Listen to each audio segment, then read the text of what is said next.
함께 말씀 보겠습니다. 오늘 말씀은 마가복음 1장 16절부터 20절까지 말씀입니다. 마가복음 1장 16절부터 20절까지 말씀을 봉독해 드리겠습니다. 갈릴리 해변으로 지나가시다가 시몬과 그 형제 안드레가 바다에 그물 던지는 것을 보시니 그들은 어부라. 예수께서 이르시되 나를 따라오라. 내가 너희로 사람을 낚는 어부가 되게 하리라 하시니 곧 그물을 버려두고 따르니라. 조금 더 가시다가 세베대의 아들 야고보와 그 형제 요한을 보시니 그들도 배에 있어 그물을 깁는데 곧 부르시니 그 아버지 세베대를 품꾼들과 함께 배에 버려두고 예수를 따라가니라. 아멘. 경제 용어 중에 기회비용이라고 하는 말이 있습니다. 이 기회비용이라고 하는 뜻은 어떤 선택으로 인해 포기된 기회들 가운데 가장 큰 가치를 갖는 기회 자체 또는 그러한 기회가 갖는 가치를 말합니다. 어려운 말인데요. 쉽게 설명하면 시간, 돈, 능력 등 주어진 자원이 제한적인 상황에서 인간은 모든 선택을 할 수 없기 때문에 필요에 의해서 어떤 선택을 하게 되면 다른 선택을 할 수 있는 기회를 포기할 수밖에 없다라고 하는 의미입니다. 예를 들어서 어떤 가게 주인의 아들이 공놀이를 하던 중에 가게 유리창을 깨뜨렸습니다. 그러자 아버지가 아들을 나무라죠. 그때 주변에 있던 사람들이 아버지를 말리면서 또 위로하면서 이렇게 말합니다. 당신에게는 아들이 깬 유리창을 다시 갈아 끼워야 하는 손해가 발생했지만 달리 생각하면 다른 사람에게는 이득을 준 것입니다.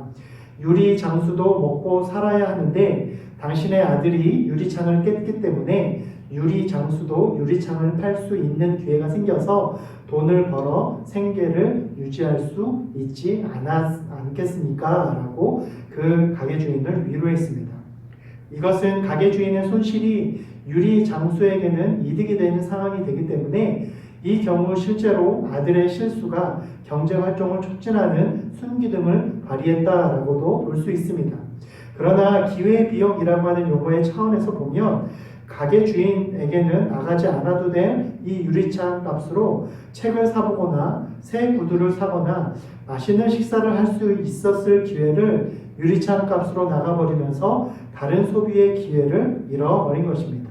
즉 가게 주인은 아들이 깨뜨린 유리창을 갈아 끼우면서 그 돈으로 다른 일을 할 수 있는 기회를 포기한 것입니다.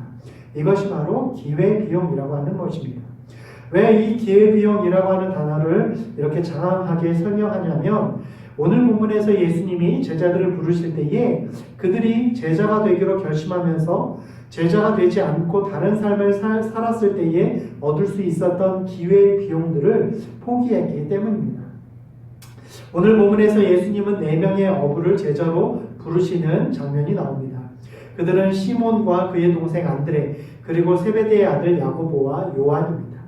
이들은 예수님이 제자로 부르실 때에 배와 그물을 버리고 즉시 예수님을 따라 나섭니다. 제자가 되는 것은 이와 같이 포기하고 순종하는 것이다 라고 하는 것을 오늘 본문은 우리에게 말씀하고 있는 것입니다. 오늘 본문을 통해서 이 4명의 어부가 어떻게 예수님의 제자가 되었고 무엇을 포기했고 무엇을 얻게 되었는지를 이 시간 함께 살펴보기를 소망합니다. 먼저 제자는 예수님의 부르심에 응답하는 것이다 라고 하는 것을 알아야 합니다. 태초에 하나님은 천지를 창조하시고 에덴 동산을 세우시고 아담과 하와를 만드셨습니다.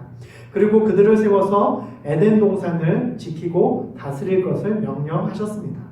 이처럼 하나님은 사람을 세우고 사람을 통해서 일하시는 분이십니다. 오늘 본문에서 예수님도 본격적으로 이제 공생애를 시작하시면서 제자들을 부르십니다. 그런데 예수님은 제자들을 부르실 때에 어떤 제자에 대한 지원 자격이나 선발 기준을 내세우지 않으셨습니다. 이것은 제자는 세상의 기준에 부합된 사람을 뽑는 것이 아니라 하나님 나라를 함께 세워갈 사람들을 세우는 것이기 때문에 예수님이 돌아다니시면서 친히 그 마음에 합당한 사람들을 제자로 부르셨다라고 하는 것을 우리에게 말씀하고 있습니다.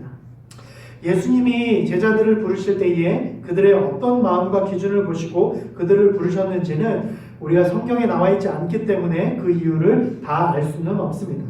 그러나 확실한 한 가지는 예수님이 그들을 제자로 부르실 때 그들은 모두 자신의 배와 그물을 버리고 온전히 예수님의 부르심에 응답했다라고 하는 것입니다. 즉 예수님의 제자가 된 사람들은 모두 예수님의 부르심을 거부하지 않았다라고 하는 것입니다. 마태복음 19장에 보면 한 청년이 예수님께 나와서 내가 무슨 선한 일을 하여야 영생을 얻겠습니까? 라고 질문합니다. 그때 예수님은 온몸과 마음을 다하여 하나님을 사랑하고 또 계명을 지켜서 하나님을 사랑하고 이웃을 사랑하는 것을 지켜야 된다라고 말씀하십니다. 그래서 그 청년은 이 계명을 다 지켰습니다 라고 말합니다. 그때 예수님은 그 청년의 마음에 재물을 포기하지 못하는 마음을 이미 아시고 그 청년에게 하나님을 사랑하고 이웃을 사랑하라 라고 하는 계명을 주시면서 마지막으로 내 소유를 팔아 가난한 자들에게 주고 너는 나를 따르라 라고 말씀하십니다. 즉 내 마음에 있는 재물의 욕심을 버리고 예수님을 따라 예수님의 제자가 되라 라고 부르신 것입니다. 그러나 그 청년은 그 말씀을 듣고 재물이 많음으로 근심하여 결국 예수님의 부르심을 거절하고 집으로 돌아가게 됩니다. 이 청년은 오늘 본문에서 예수님의 부르심에 자신의 배와 그물을 버리고 예수님의 제자가 되기로 결심한 4명의 어부들과는 사뭇 다른 모습을 보였다고 하는 것입니다. 사랑하는 여러분, 제자가 되기 위해서는 먼저 예수님의 부르심에 거절하지 않고 응답해야 된다라고 하는 사실을 기억하길 바랍니다. 오늘도 예수님은 하나님의 나라를 함께 세워갈 사람들을 친히 부르십니다. 이 부르심에 여러분은 4명의 어부들처럼 자신의 모든 것을 내려놓고 예수님을 따르기로 결단하겠습니까? 아니면 이 한 부자 청년처럼 자신의 소유로 인해서 근심으로 예수님의 부르심을 거절하겠습니까? 제자는 처음부터 태어나는 것이 아니라 예수님의 부르심에 응답하여 훈련되어 가는 것임을 기억하고 우리 모두 예수님이 부르실 때에 그 부르심에 응답하여 온전한 예수님의 제자로 세워지는 은혜가 있기를 간절히 소망합니다. 두 번째로 제자가 된다라고 하는 것은 예수님을 따라가는 것임을 기억하길 바랍니다. 제자의 가장 중요한 사명이 무엇이냐면 바로 예수님을 따라가는 것입니다. 오늘 본문 17절에서 예수님이 제자들을 부르시며 나를 따라오라 라고 말씀하셨을 때 이 말씀의 문자적인 의미는 내 뒤에 따라오라 라고 하는 것입니다. 즉 제자는 예수님이 앞서 가시면 그 뒤를 졸졸 따라가는 사람이 바로 제자라고 하는 것입니다. 인간적으로 볼 때 예수님은 목수이고 오늘 본문에 나오는 이들은 어부입니다. 즉 기능적인 차원에서나 일상적인 삶에서 볼 때 이들은 스승과 제자의 관계로 성립될 수 없는 직업을 가진 사람들이었다는 것입니다. 어부가 목수에게 무엇을 배울 수 있겠습니까? 그런데 이 어부들은 예수님의 부르심에 응답하였고 심지어 자신의 그물과 배를 버리고 예수님을 따랐다라고 하는 것은 이들이 예수님을 만나서 경험해 보지 않고는 알 수 없는 무엇인가를 느꼈기 때문이다라는 것을 우리에게 말씀하고 있습니다. 그래서 제자가 되기 위해서는 먼저 예수님과의 만남이 필요합니다. 전인적인 만남과 교제와 응답이 필요한 것입니다. 이들은 예수님을 만나면서 다른 사람에게는 볼 수 없고 느낄 수 없는 무엇인가를 예수님을 통해서 느끼게 되었고 바로 예수님이 하나님의 아들이시다라고 하는 것을 깨닫게 되면서 이들은 모두 예수님을 따르기로 결심하는 것입니다. 예수님을 따른다라고 하는 것은 예수님의 말씀에 순종하는 것입니다. 즉 예수님을 앞서지 않고 예수님 뒤에서 예수님의 행동과 말씀대로 순종하며 따라가는 자들인 것입니다. 내 앞에 계신 예수님을 전적으로 의지하여서 내 삶 전부를 예수님께 맡기는 것이 바로 제자라는 것입니다. 내 생각과 경험, 지식을 예수님 말씀보다 우선하지 않고 예수님의 뜻을 따라 순종하는 것이 바로 예수님을 따르는 온전한 제자의 모습이다라는 것입니다.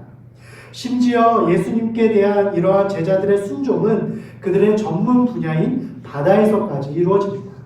목수인 예수님이 어부들인 제자들에게 새벽에 바다로 나가서 깊은 곳에 그물을 던지라 라고 말씀하셨을 때 어부들이었던 그들의 상식과 경험에 맞지 않는 예수님의 말씀이었지만 순종하였을 때에 수많은 고기가 그물에 올려진 이적을 경험합니다.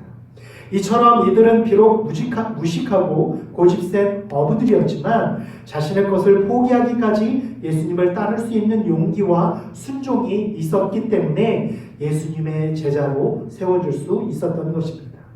사랑하는 여러분, 제자는 이처럼 예수님의 말씀에 순종하는 사람들임을 기억하고 내 경험과 지식, 생각을 내려놓고 먼저 예수님의 음성에 예수님의 말씀에 순종하여서 예수님을 따르는 삶을 살아감으로 온전한 예수님의 제자로 세워줄 수 있는 저와 여러분 우리 모두가 될 수 있기를 간절히 소망합니다. 마지막으로 제자가 되기로 결심하면 포기해야 할 것이 있다라고 하는 것을 기억해야 합니다.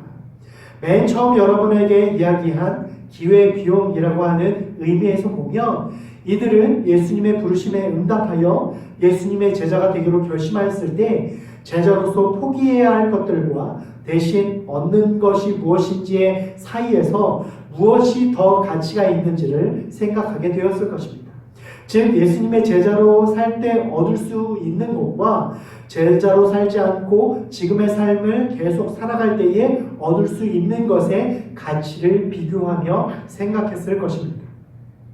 오늘 본문에서 이들은 예수님의 제자가 되기로 결심하면서 시몬 베드로와 안드레는 그물을 버려두고 예수님을 따랐고 야고보와 요한은 그물뿐만 아니라 배와 아버지와 품꾼들까지 버려두고 예수님을 따르기로 결정했다라고 말씀합니다. 이들의 직업은 어부였기 때문에 그물과 배를 버리고 예수님을 따랐다는 것은 이제까지의 어부로서의 삶을 포기하는 것을 의미하는 것이고 심지어 야고보와 요한은 배와 품꾼까지 있었던 것으로 볼 때 아버지가 배와 품꾼들을 거느린 큰 재산을 가진 어부였고 이들도 대를 이어서 큰 재산을 상속받고 소유할 수 있었지만 예수님을 따르기 위해서 배와 품꾼과 아버지를 버렸다는 것은 그 모든 상속받을 수 있는 큰 재산까지 포기하고 예수님을 따랐다라고 하는 것을 우리에게 말씀해 주고 있는 것입니다. 이렇게 이들은 예수님을 따르기 위해서 이제까지의 삶의 방식, 직업, 재물, 심지어 가족에게 받을 수 있는 재산까지 포기하면서 예수님의 제자가 된 것입니다.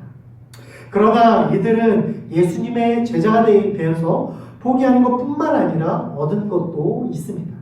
우선은 영생을 얻게 되죠. 예수님은 요한복음 10장에서 자신을 목자로 비유하면서 목자를 따르는 양들에게는 영생을 주시겠다라고 약속하십니다. 그리고 이 약속은 예수님을 믿고 따랐던 제자들 뿐만 아니라 오늘날 동일하게 예수님을 믿고 따르는 우리에게도 동일하게 주시는 약속입니다.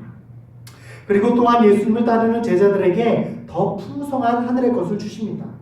예수님을 통해서 우리는 생명을 얻고 더 풍성한 하늘의 축복을 얻게 된다라고 요한복음 10장은 우리에게 말씀하고 있습니다. 즉 제자된 우리가 예수님을 따르기 위해 포기하는 것보다 더 귀하고 풍성한 것을 우리에게 주시겠다라고 약속하신 것입니다. 제자가 되는 목적이 이처럼 예수님이 약속하신 영생과 더 풍성함을 얻기 위한 것은 아니지만 예수님은 하나님 나라를 위해 세상의 것을 포기하고 제자된 자들에게는 이 세상이 줄 수 없는 하늘의 풍성한 것으로 채워주시겠다라고 말씀으로 우리에게 약속하고 있는 것입니다.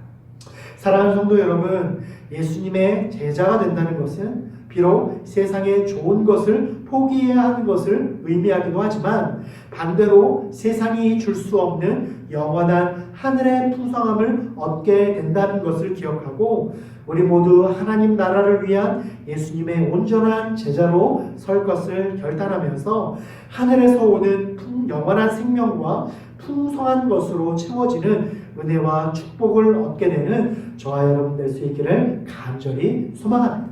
그래서 우리 모두 온전한 예수님의 제자로 서게 될 때에 하나님 나라의 확장을 위해서 귀하게 쓰임받을 뿐만 아니라 하늘의 놀라운 영생과 또 풍성한 축복을 날마다 얻게 되어지는 온전한 제자로서의 삶을 살게 되어지는 저와 여러분 우리 모두가 될 수 있기를 간절히 축원합니다. 기도하시겠습니다.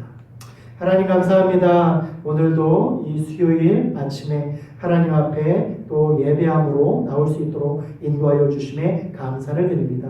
코로나로 인해서 우리가 계속해서 영상으로 예배드리지만 이 시간 예배하는 우리 모두에게 성령으로 충만하게 하여 주시고 영상으로 예배드리는 모든 이들에게 하나님 그곳이 하나님의 임재 장소가 되게 하여 주시고 그곳이 하나님의 거룩한 성전이 되게 하여 주셔서 예배하는 모든 이들에게 오늘 말씀과 같은 놀라운 하늘의 축복과 은혜가 넘쳐날 수 있도록 인도하여 주시옵소서. 하나님 오늘 제자로 되기로 결심한 어부 4명의 모습을 보면서 우리도 어떻게 하나님 앞에 예수님의 제자로 또 섬기게 될 것인지 또 살게 될 것인지를 우리가 생각하게 되었습니다.